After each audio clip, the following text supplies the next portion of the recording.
4 already have been decided, and the remaining 4 will be known over the next 27 hours. This week, we'll see the final set of matches in the UEFA Champions League RO16, and we continue our extensive coverage of the most popular club competition in world football.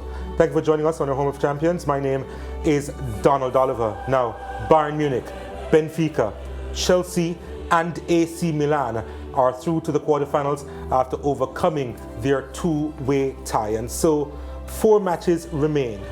2 today. Porto at home to Inter Milan. Inter with a 1-0 advantage there. While Manchester City and RB Leipzig, they are locked at 1-1 heading into their game at the Etihad. Time now to welcome the team, and in studio, Eric Rademacher, Technical Director at the Kingston Football Academy and an assistant coach at the local Premier League club Arnett Gardens. And for the first time in 2023, we welcome Andrew Peart, Head of Coaching Education at the Jamaica Football Federation. And of course, joining us online, Juan Arango, our Chief South American Football Correspondent. And welcome Juan, welcome gentlemen. Let's get down to business in terms of what you're anticipating over the next couple of days. Starting with Andrew, hearing your voice first for the first time in 2023. Well, the level of the Champions League, it's pretty much synonymous with what we have seen over the years. One of the things you notice now is not necessarily the big teams in terms of names or tradition advancing through to the knockout stages or even making it to the quarterfinal round. So that's good for the product, because I think sometimes people are tired of seeing, okay, the last 8 and it's regular 7 plus a 1 Cinderella team.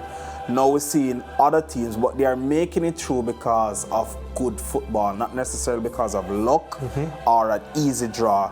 They're actually playing good football. So you look at, okay, Milan, they play better in Europe than they have been performing in the Serie A. Yes. But you look at a team like Benfica, they have been consistent throughout their Portuguese league and the Champions League, just playing a good game model. Juan, I see you nodding. It seems as if you agree with the assessment by Andrew. Yeah, I mean, it is what Andrew's saying in terms of seeing different teams, the Leipzigs coming into the fray, seeing how something can emerge, but then at the end of the day, it ends up being the same old, because we see a Liverpool, Real Madrid that many in Spain are looking at as basically a formality, as Real Madrid was able to really wipe the floor with Liverpool at Anfield. So that ends up being something that ends up kind of making it more compelling to a certain extent, or maybe more towards the end of morbosity, if you will. So that's where maybe I agree to a certain extent, but then I have to disagree to another. Eric?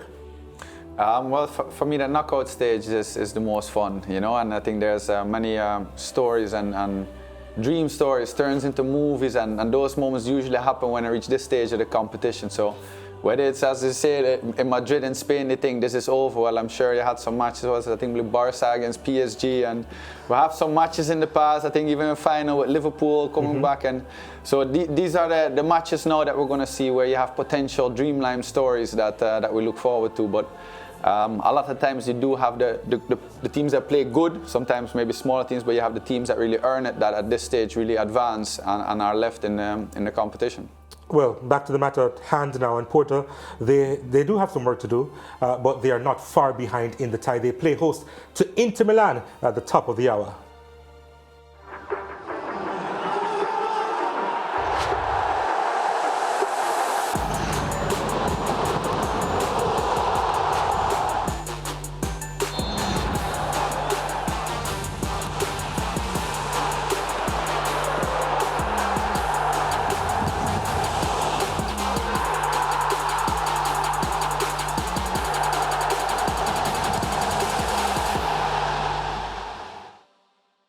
Yes, Inter Milan, they do have the advantage from the first leg, courtesy of a strike by Romelu Lukaku, and he actually started the game on the bench, but proved to be the difference maker in the end. Sends it in. Oh, good save by Diogo Costa.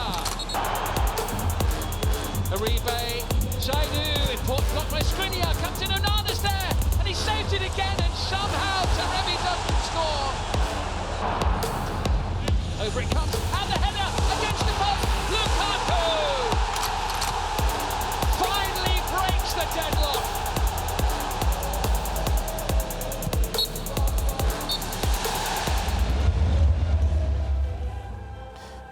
Inter Milan, obviously at home at the San Siro for that first leg. They dominated the possession at 60%, but they had the same amount of shots on target as Porto, 4.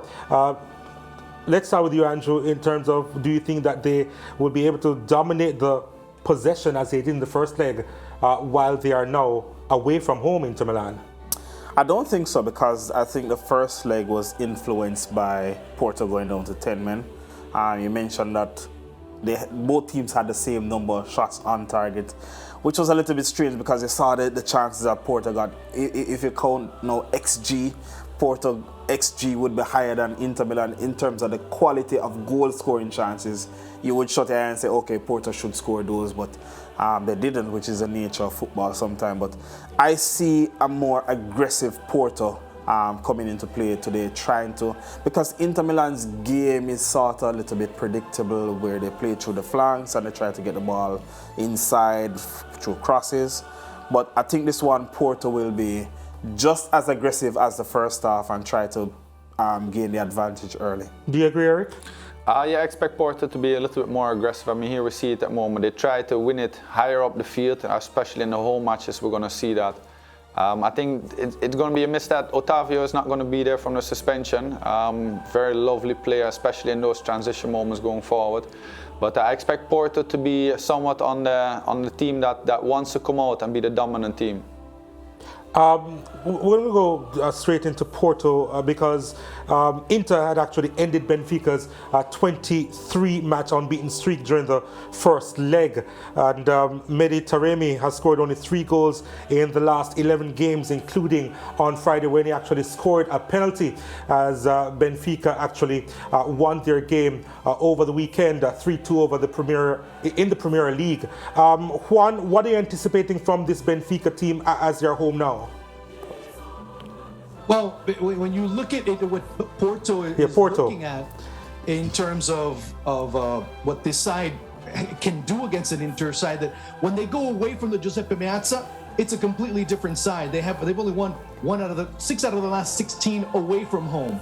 So you end up seeing how they end up playing. It's a completely different side. Ends up being a little bit more tentative, waiting to see, more reactive than anything else when it comes to how they play, like I said, away from home. Meanwhile, you see Porto playing a more aggressive, more proactive, more on the front foot type of attack that you end up seeing in a team that historically has been able to do relatively well for one of the non-big leagues in Europe.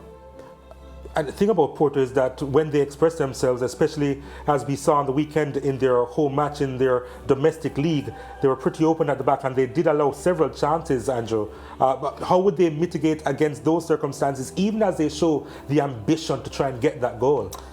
I think in the Premier League they can afford to do that sometimes. You saw they play against Estoril, which is not really one of the big 6 clubs in Portugal. But for sure, in the European competition, there'll be a little bit more protection against the counter-attacks. Still find 5 or more players to be in the offensive areas, but they'll have a little bit more protection because they know the quality of the opponents that they're playing against is not the same as in Portugal. Otavio, of course, would have played on the weekend, but he's going to be missing for today's second leg because he picked up the red card in the first leg. It's a vital cog that they're going to be missing, Eric. Yeah, I mean, Porto does have a certain DNA, I think, as a club and as a team, even this season, where even though important players might move in and out, they pick up the same tasks and they understand what they want to see. But you do have here, we see Otavio sending off from last week, 2 weeks ago. But you do going to have a change in quality in that specific role that somebody will pick up.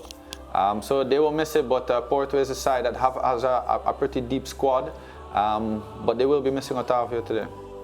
Let's take a look at Inter Milan now because they would have played in the Serie A over the weekend and they would have lost that game against the 17th placed Spezia. They actually went down by 2-1 in that matchup.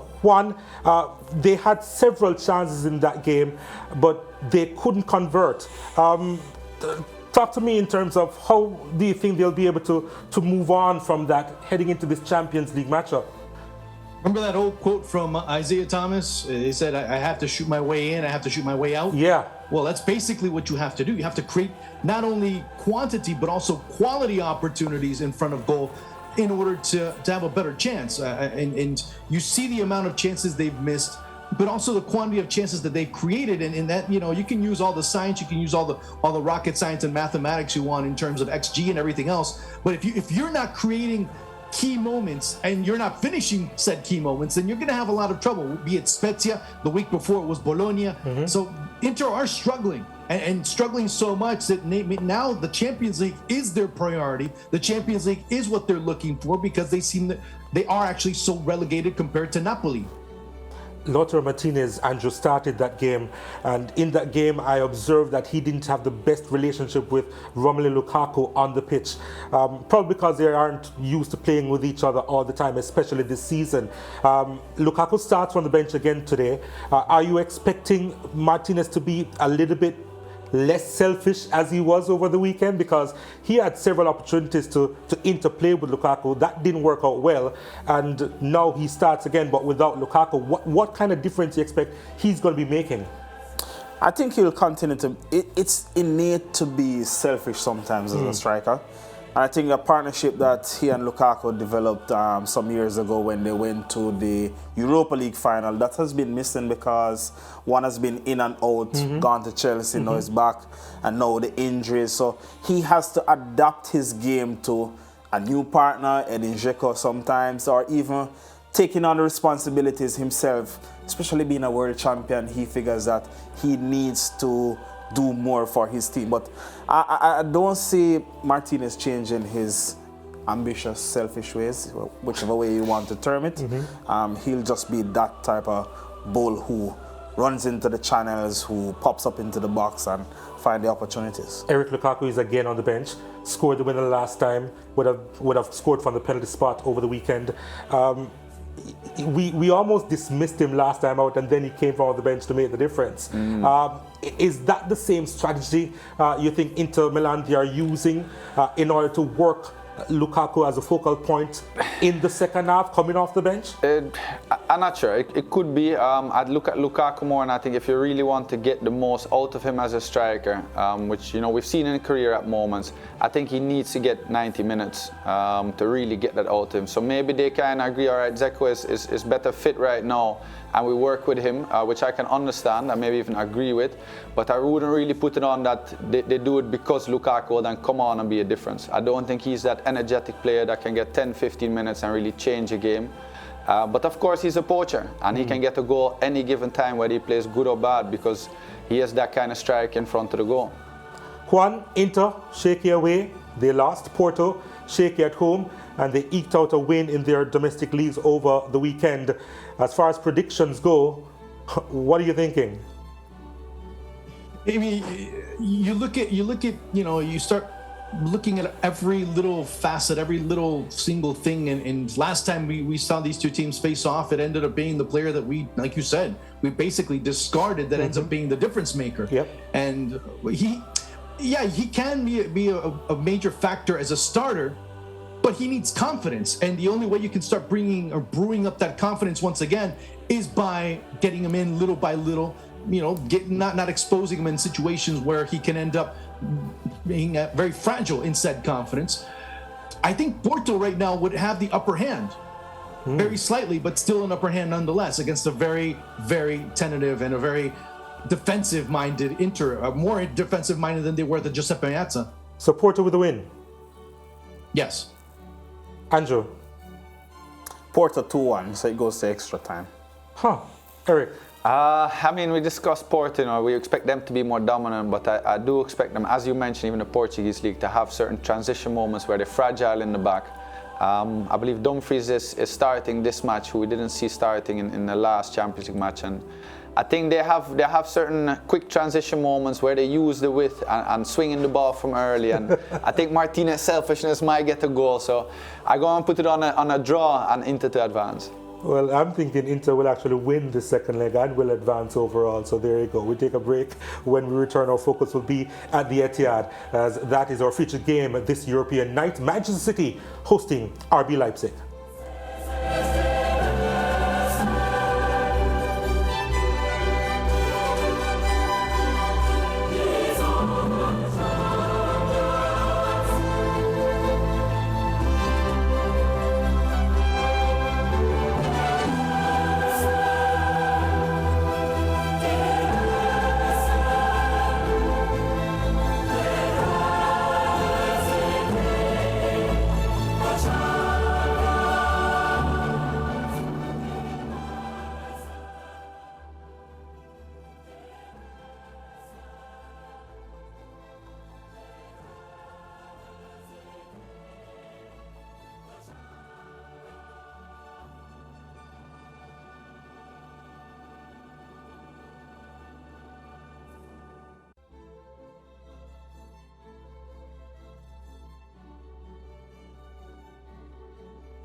This is the only tie, even Stevens, after the first leg of the round of 16.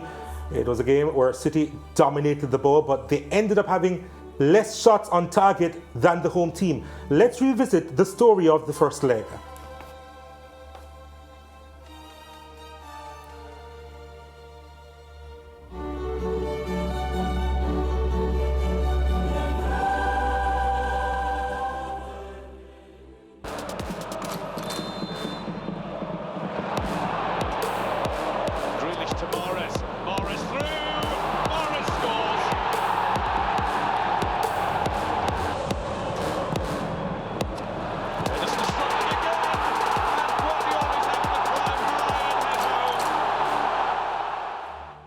This can be a really classic encounter. Andrew, I'm going to go to you first, because my question is, how big is home advantage in this one, with City winning 21 of their last 23 at home in Europe?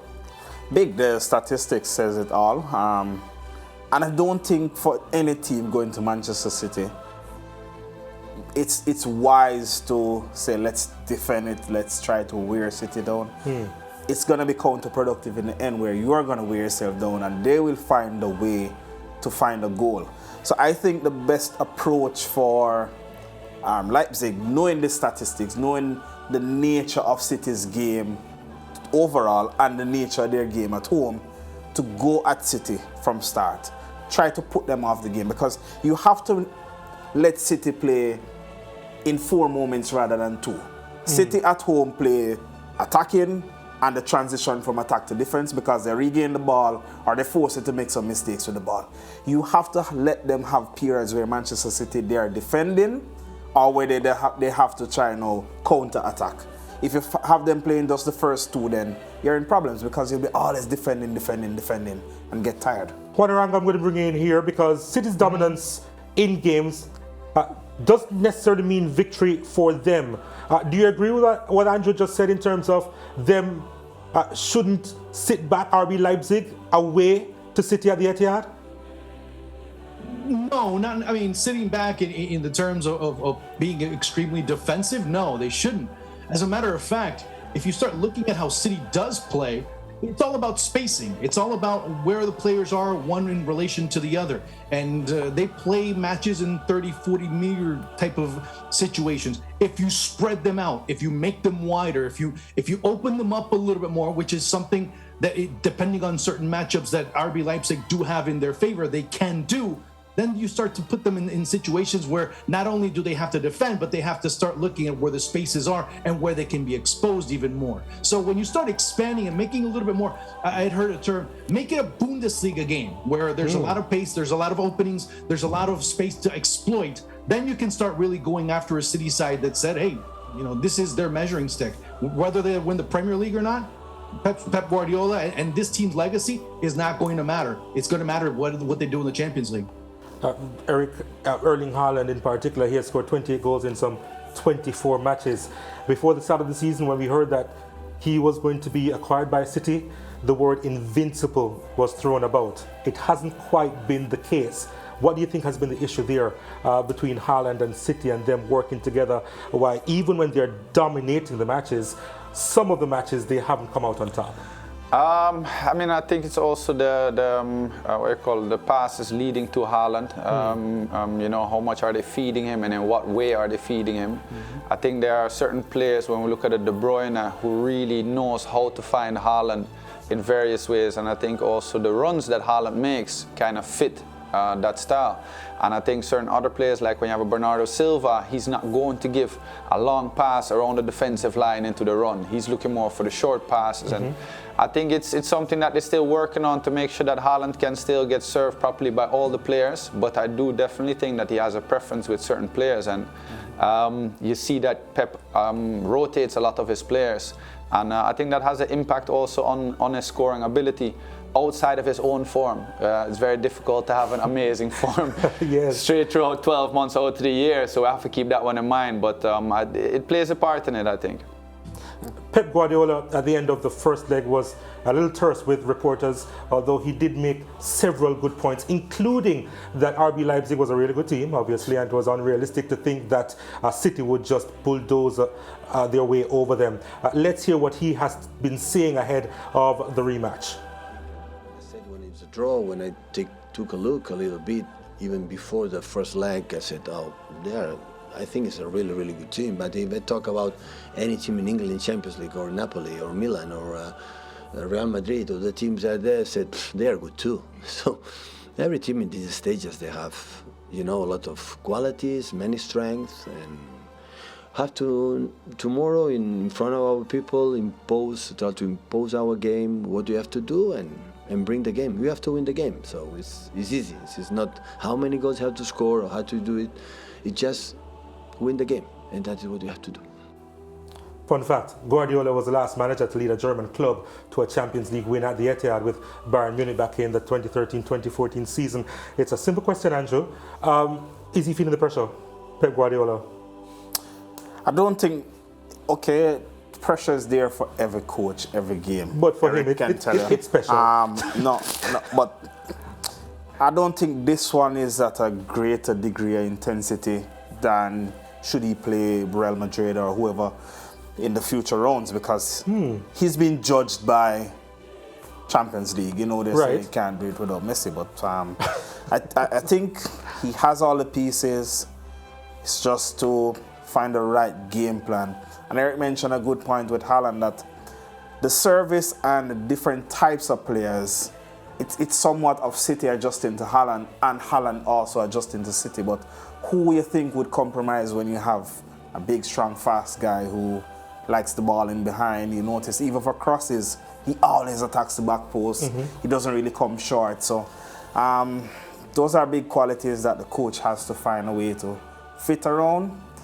But I don't think there's any greater pressure here than any of his previous Champions League ties. But one, he tinkers a lot, and that proved to have been City's downfall in the past. I mean, he has a lot of talent now in the squad. Do you think that in his own mind he knows what his best 11 is that can get the victories here, even while they dominate the possession? Yeah, but in Pep's mind, he knows what his best 11 is, but he's not sure if that best 11 is the best 11 for this match. That's where you start looking at it from that perspective. But I mean, look, I would love to have a problem where Erling Haaland has to adapt to the Premier League, God forbid, and he's scoring 33 goals in 32 matches. Oh, please, I wish... You know how many teams would like to have that type of problem? I think the focus has to be somewhere else. It has to be more on the defensive side, where they've been able to leak goals a little bit more than they have in previous years. So let's keep it real when it comes to Erling Haaland. I think that whole league, that whole myth of the Premier League and how great it is and how incredible it is compared to everything else, we have to start kind of simmering it down a little bit, because the players that come in have been outstanding. Case in point, Erling Haaland. Case in point, Julian Alvarez, who despite not playing has also been a major contributor as well. Eric, let's now turn our attention to RB Leipzig. They'll be missing a bit of bite in their team. Javier Schlager is out. He started the first leg before he came off. Christopher Nkunku is also out. He came off the bench in the first leg. It's a big loss for both of them, missing totally from this second leg. Yeah, I think Nkunku was out for the first leg as well. I'm not sure if he played there, but he came on. He did come on. Yeah, just coming back from injury. Right, exactly. But didn't have a big impact on it, and even in the approach, the tactical approach to the game, I don't think he was a big part of that plan. But of course, players that will be missed, especially when you look at the two teams, the depth that City has in their squad versus what Leipzig has. It's a bigger impact when you're missing two big players, and especially on these nights. I mean, I even think the players himself, and Nkunku is really a stage there. He has a high build-up around himself, and it's the Champions League. You want to confirm that to the rest of the world and to coaches, say, hey, look what I can do. So it's a shame for as well the players as Leipzig, but I'm sure that the motivation from whoever takes their spots will be just as high as it would for the starters like Nkunku. Andrew, Guardiola is a big name this year in particular. Scored the equalizer in the first leg, scored over the weekend in the domestic leagues for RB Leipzig. how do you see him performing even against the likes of Haaland up front? Well, he has shown the right temperament coming even before the World Cup, now the Champions League, you watch him in the Bundesliga. It's a player who relishes the challenges. And I think one of the things that's working in his favor is having Haaland or a striker that plays within a certain zone that fits a central defender is best, rather than having, okay, there's no striker now. They're coming in from the sides, or they're dropping into midfield. So not having that problem to contend and just have to contend with the talent or the physicality of a player within my zone makes it good for him, because he's a player who relishes the physical challenge. Vardiol as a defender, that's his strength. Dominate physically and read the game well. So I think things are working in his favor. A different problem would be not having a striker within his zone, or having wingers. Different problems. Different problems. Different still a things. problem. Juan, I saw you nodding there, background. because it seems as if you agree with that assessment. Isn't that an approach that probably Pep would have seen or noted? Because the idea of playing into the hands of Guardiola for not having anyone running at him, but him having that type of striker in Haaland, being able to handle him well. What do you think of that thinking? Well, if you're going to depend on one player to shut down Erling Haaland, you have another thing coming.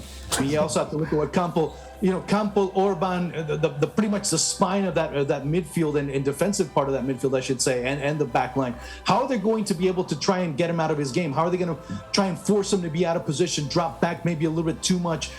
Things that you can try and prevent him from being able to get to the ball, or get to the ball in situations where he could be the second to last or last touch of the ball. That's where you end up seeing that. But from another perspective, we also look at Forsberg, at Timo Werner, and Szoboszlai up top. That can end up being also very big pains for that City backline. We haven't talked too much about how susceptible City can be when they're attacked upon. I mean, that's something that's really hindered them throughout the Premier League season as well.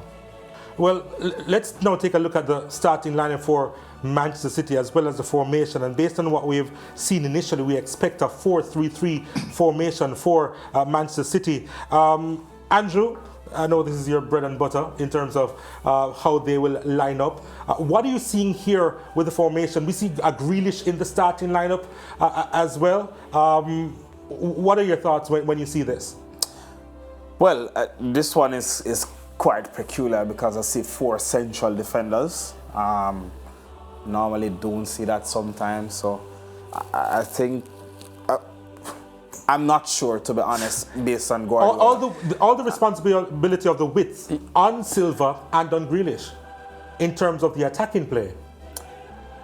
Yes, but again, my mind flashed back to COVID year 2020, when they played Lyon with 5 central defenders and 2 holding midfielders, and they lack a little attacking impetus there. So I will have to see how this one plays out with Ake at left back and our Stones as depicted. What do you think, Eric? I think that you spoke earlier about Guardiola and the pressure, if he experienced any pressure, and based on the lineup of what he does. But I think you have to acknowledge that Guardiola is a very creative-minded coach. And I think every match that he plays is not necessarily pressure. Where is this match playing? What competition? What stage? But he really goes into the opponent, analyzes the opponent, and has specific instructions to these players. So yes, we might look at a 4-1-4-1, or whatever we want to call it, 4-3-3, whatever we want to call it. But the specific roles that he has, as you say, as Stones, how is he going to work with him on the right back? Or is he sliding inside and Ake might become a next midfielder next to Rodrigo? Is Grealish going out wide?